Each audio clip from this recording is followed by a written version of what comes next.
Good morning, good afternoon, good evening. However you're watching, wherever you're watching, however you listen, wherever you're listening. It's the Bet Online Salute to Troy podcast. And we're missing one leg of the Bearded Bandits, but it's always good because we got the Madman in the house. Jamal, Madman, Maggie, how are you doing today? Doing well, Coach. Doing well on this lovely Monday. We got the USC Women of Troy on the cusp of a Final Four berth here with Juju Watkins battling Paige Beckers in UConn for an opportunity to go to the first Final Four in 30 years. So very exciting day indeed for USC sports. And obviously we'll get into it on some of the recruiting front, but always a pleasure to see you, Coach. How are you doing? I'm doing well. I just want to correct you on something that you texted me about the other day. You said that Cheryl Miller never won a national championship. No, I said she's won two. I said, you asked me if Juju Watkins can get to Cheryl Miller. I said, Juju's going to have to win some hardware because Cheryl Miller was back-to-back national champion, 83 and 84. I don't think she's ever won one. They showed something on the other day that said, I don't know. I don't think she's ever won one. I could be wrong. Cheryl is 83 and 84, bro. That's royalty right there. USC royalty. The two women of Troy natties, courtesy of the great Cheryl Miller. I'm not taking anything away from her, but maybe they got it wrong on ESPN. I'm always reminded of you remember that 30 for 30 with Cheryl Miller and Reggie Miller? Yeah. It was like the Miller household, and Reggie walks in like it was a story when they were in high school. And their dad picked up Reggie from his game after he picked up Cheryl from her game. And he's like, listen, I was feeling so good getting in the car. I dropped 42 in that game. It was like a career high. I felt really good. And he was like, I came in, took it to him and all this stuff. And then he was like, by the way, how was your game? And Cheryl was like, I had a pretty good game. And he's like, what, like 50? He's like, nah, I mean, I did the shots were fun. What, 60? And then Cheryl's answer was 106. Yes, she dropped like 106. I do stand corrected. She 83 and 84, like you said. So ESPN was all the way wrong this weekend when they put that up. There you go. This is why you get all your credible news at the Los Angeles Football Network. And if you want to play amateur hour, you go to ESPN. So it just happened to pop up. But yeah, hopefully our girl Juju could pull it off, and they go to the Final Four. Yeah. It'd be great to see her win 4 in a row. That would be something. But let me tell you something, Coach. I don't know if you got a chance to see that that LSU Iowa game from earlier today. Man, oh man, that was something. Caitlin Clark, 41 points, 12 assists, 7 rebounds en route to avenging that national championship game last year. She is something else. Juju's definitely the second best player in the country in my mind, but Caitlin Clark is definitely the best player in the country. For her to take that Iowa team back to the Final Four, that's really something. Because if you look at that roster, outside of Caitlin Clark, there really isn't a star on that team at all. It is all Caitlin Clark. Yeah, so one thing I would say is sometimes you just talk too much. And I'll just leave it at that. Like, we know how good you are, but sometimes you just talk too much and you forget. What are you saying, Fred? What are you saying, Fred? What are you saying, Fred? You forget that you forget that you have to play, and people listen to you talk, and you don't know how they're taking that. And when those people show up and they drop 41 on you and taking shots from behind the half court line and draining them on you just to show off, sometimes you just talk too much. And that is something that comes from the top, Moffitt, but we'll just leave it at that. Sometimes you just talk too much. Anyway, the weekends continue. Let's get down to business. We had another big recruiting weekend, and it just keeps rolling and rolling. The defense got better. We're going to start with the 4-star linebacker, 6'4", 210. That dude is a beast. 6'4", 210, and he's only going to be a junior from San Clemente High School. Excuse my pronunciation. That's what I'm thinking. Matai Tagoa'i. Tagoa'i? I've got it as Matai Tagoa'i. Yeah, but I think we're trying our best in terms of the pronunciation, but I think that's close. Yeah. So Matai Tagoa'i. So This was something I was going to bring up last week, and Ryan kind of touched on it a little bit. And we were kind of worried that Lincoln doesn't really recruit in the backyard. And that's kind of an issue for me. That hits home a little bit because, like, this is a hotbed for football, baseball and football, and even basketball a little bit. And for them not to be getting recruits from the backyard, originally I just thought it was Alex Grinch and he just wanted his guys. And I worked with a dude who only recruited dudes from Texas. No matter what. He's not from Texas. He's not good enough. Same height, same speed, everything. Even the kid from California might have had better grades. No, we want the guy from Texas. Like, all in love with Texas. Just an example. It's just an example. And it was worrying me a little bit. So, my question to you about this commit, is this reopening the door for SoCal kids who want to come back to SC? Coach, it's a great question. I think it's starting to reinforce the narrative that it's going to be a very balanced approach to recruiting, that there's going to be looking at things nationally, but also looking at things locally. The things that are very encouraging with Matai Tagoa'i is, as you mentioned, 4-star, 6'4". The weight is sort of fluctuating depending on what outlet you talk to. Folks have him as low as 185. Folks have him as high as 210. Bottom line is he's going to grow into his body in a significant way.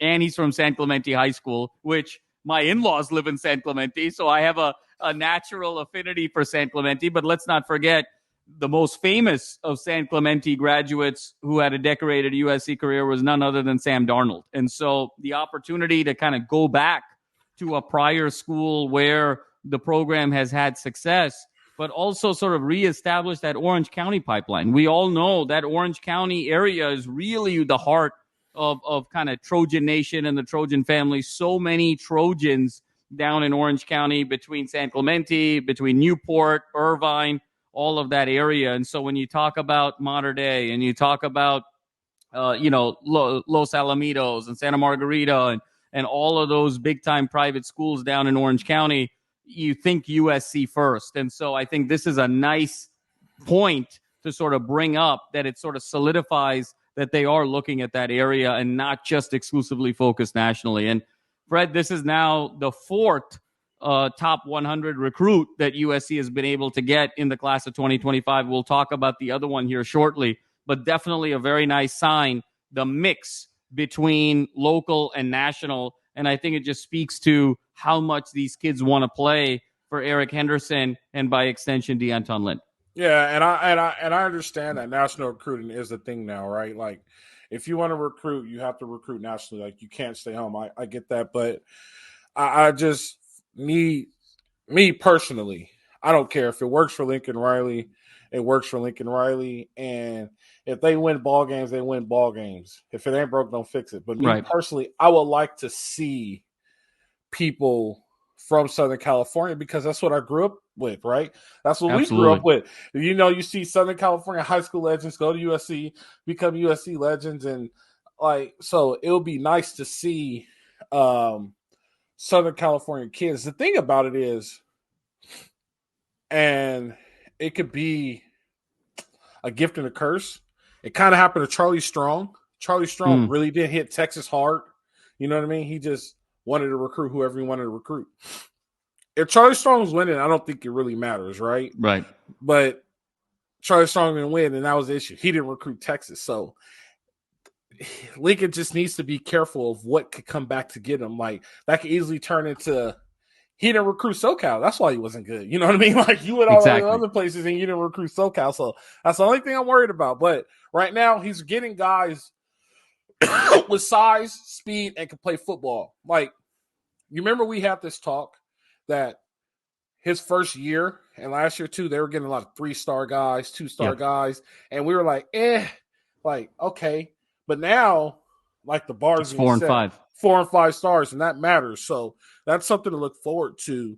And this kid coming in works out perfect because the linebacker class is clearing out after 2024, right? Sure. So after this season, these dudes a lot of them are graduating, and they're going to be young.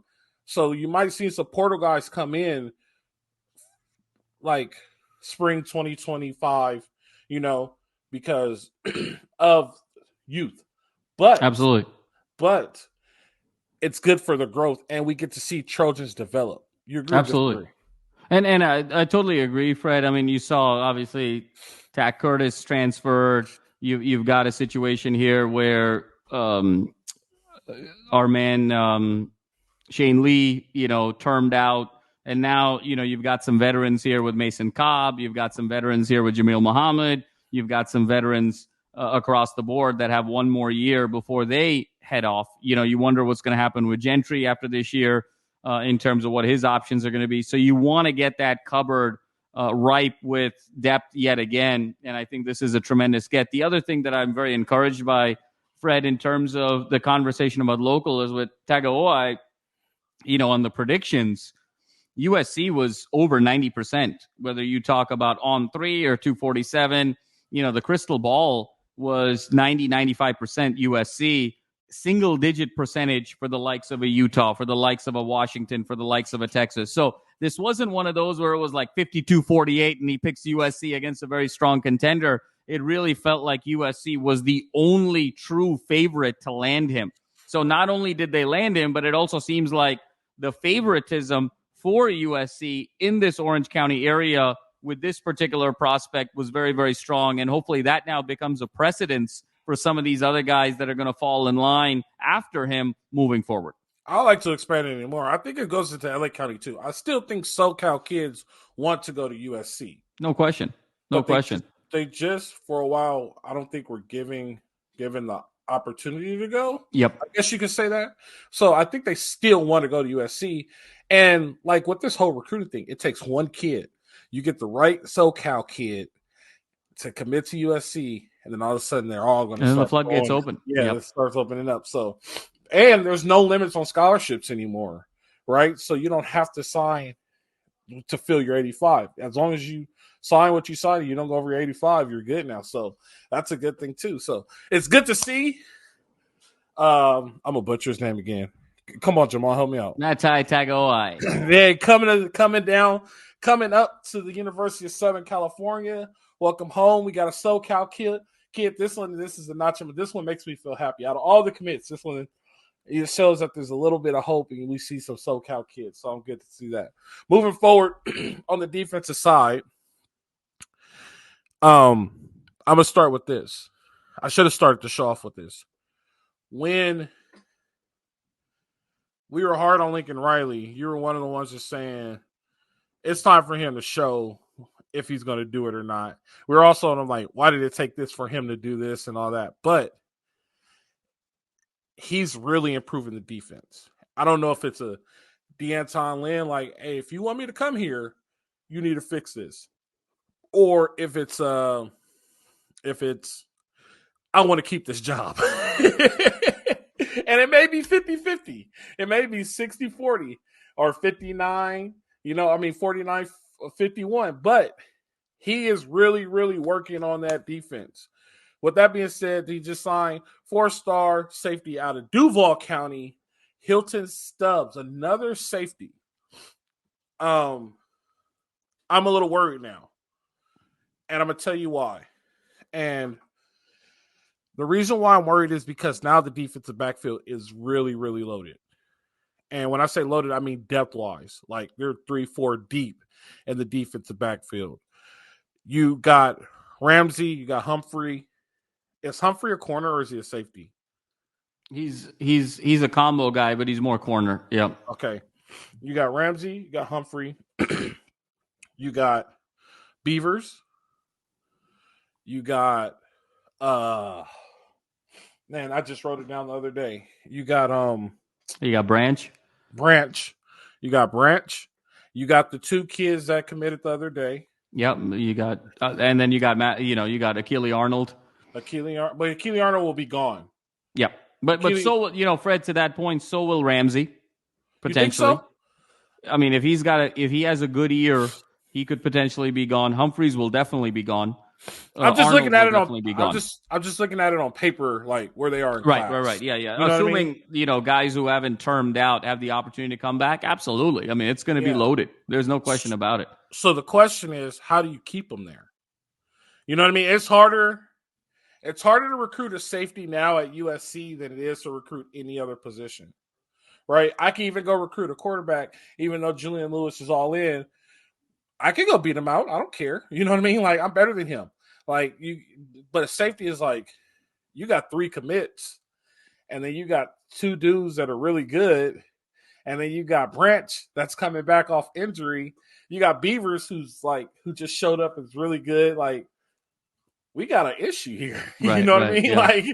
Like your room is loaded. So with NIL, with transfer portal, my question to you, Jamal, is, and it might be an outlandish question, but I'm kind of interested here. Do you think they're wasting time now recruiting safeties and getting these commitments for safeties?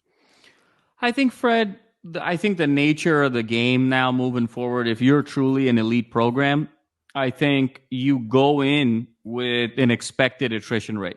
I think if you are what Alabama has been the last 10 years, or what Georgia has been, or what Ohio State has been, and what Clemson was for a certain time before they adopted NIL, or LSU, and on the list you go, I think you recruit relentlessly, but then you also recognize that, look, 30% of these guys probably are not going to finish their career with us. But that's kind of the game that you're willing to play. You're sort of like, look, we're going to recruit relentlessly. We're going to get total depth.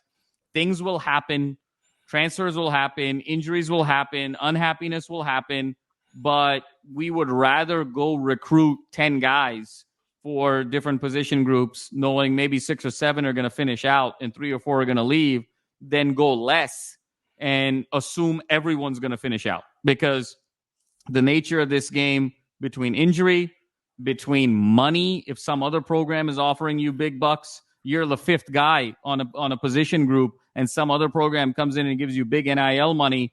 It doesn't really matter that it's USC. It doesn't really matter that you get to play in the Coliseum. The history doesn't really matter. You want to go get the bag. And so I think you need to sort of create a margin for error for yourself. So I agree with you. I think the secondary is absolutely loaded moving forward.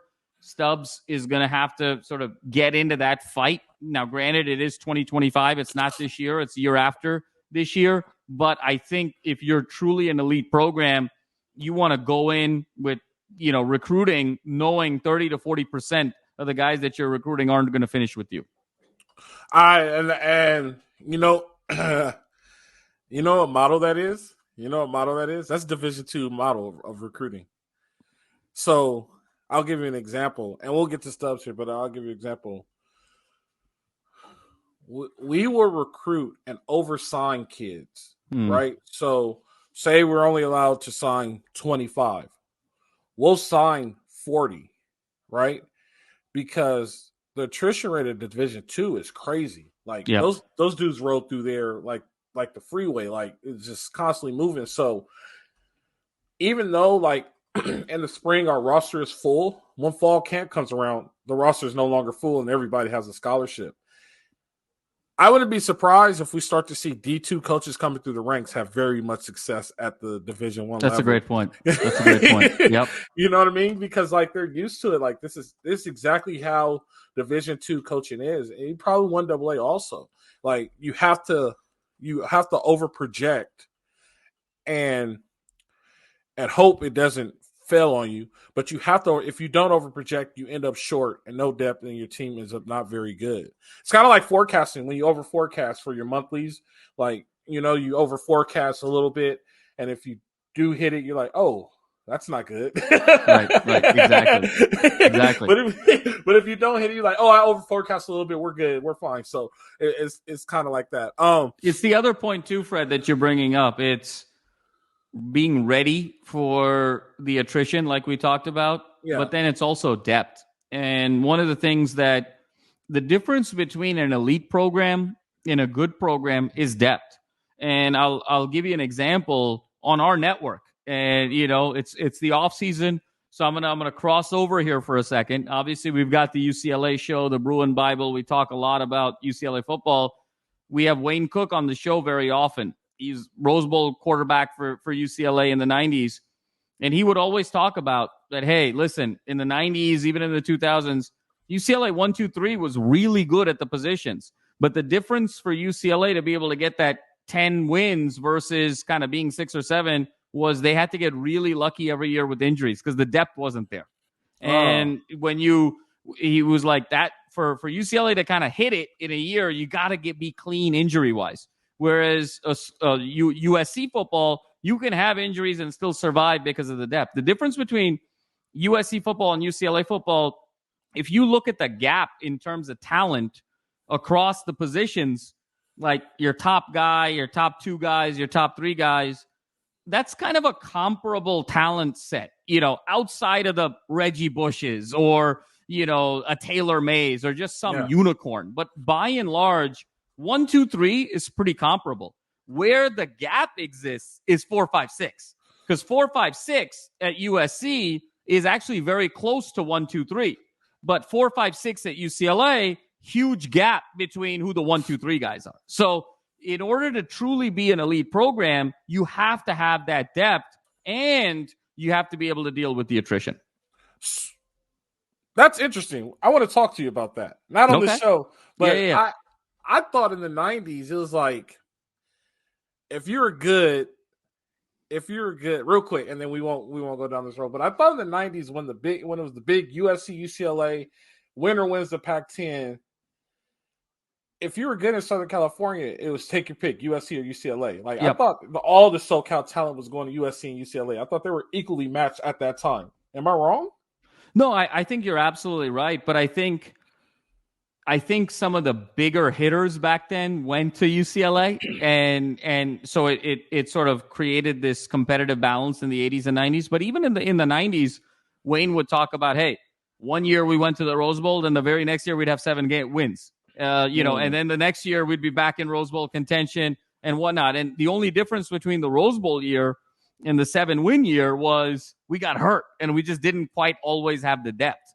And I think SC struggled with that as well, to be honest with you, to a certain extent in the 80s and 90s, because that's where you saw the rise of like the Florida States and the Floridas and all of that across the board.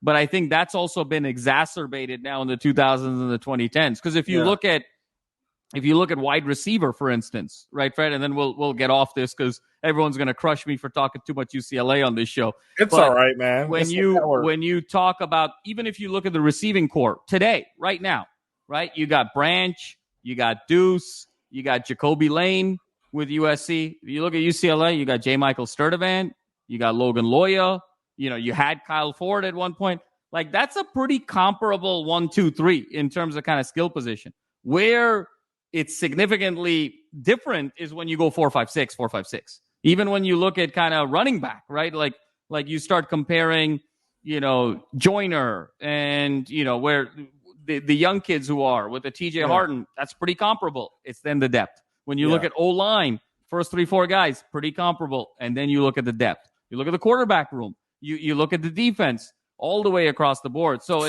what makes USC football sort of elite and what makes Ohio State and Alabama and Georgia and LSU, it's not the 1, 2, 3 guys. It's the 4, 5, 6 guys that actually makes the program. It's kind of what Bill Belichick used to say about what makes a dynasty, where he was like, you went to 10 AFC championship games, right, in like 14 years. You won 7 Super Bowls in 14 years. He said, you know what?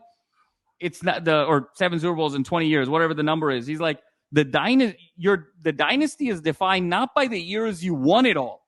The dynasty is defined by the years you didn't win it all. Because the years you didn't win it all, you were still Final Four. You were still AFC Championship game. You were still Super Bowl. There was no drop-off. Yeah. And I think there's a similar phenomena with elite program. It's not just, hey, did you get the 5-star guys that are getting all the pub? But are your backups ready to contribute right away in a similar fashion if there is an injury? That's what makes a program truly elite. Is that what is? So basically, what you're telling me is you got to have the Matt Castle effect. Yep. I mean, to sum it all up, you got to have the Matt Castle effect, right? You got a dude who wasn't better than Carson, wasn't better than Matt, goes to the NFL and has a decent career, was an NFL starter, but basically was a backup, right? But How good was he really? We don't know, but he probably was pretty good to play in the NFL for that long. Absolutely. He just wasn't better than Matt. Right? Exactly. So exactly. It's one of those things. So I completely understand what you're saying. Sorry for the delay. Back to Hilton Stubbs. Hilton Stubbs, 6'1", 180. When this dude gets weight on him, he's going to be a 200-pound. The safeties are getting bigger now at SC, which, hold on, kind of reminds me back when I was there, right? And you need bigger safeties because D'Anton Lynn puts the safeties in the box and they're forced to tackle. So there's no more missed tackles and those types of things. Size matters, and we've been talking about size, and Lincoln Riley is recruiting a lot of size. I don't know what flipped the switch, but I like what he's doing right now recruiting-wise, Jamal. Like, this kid is a ball hawk. He's going to go get the ball, right? I love the fact that he's creating competition. And a lot of kids are scared of competition today. It's easier to leave than to compete. I will tell you this.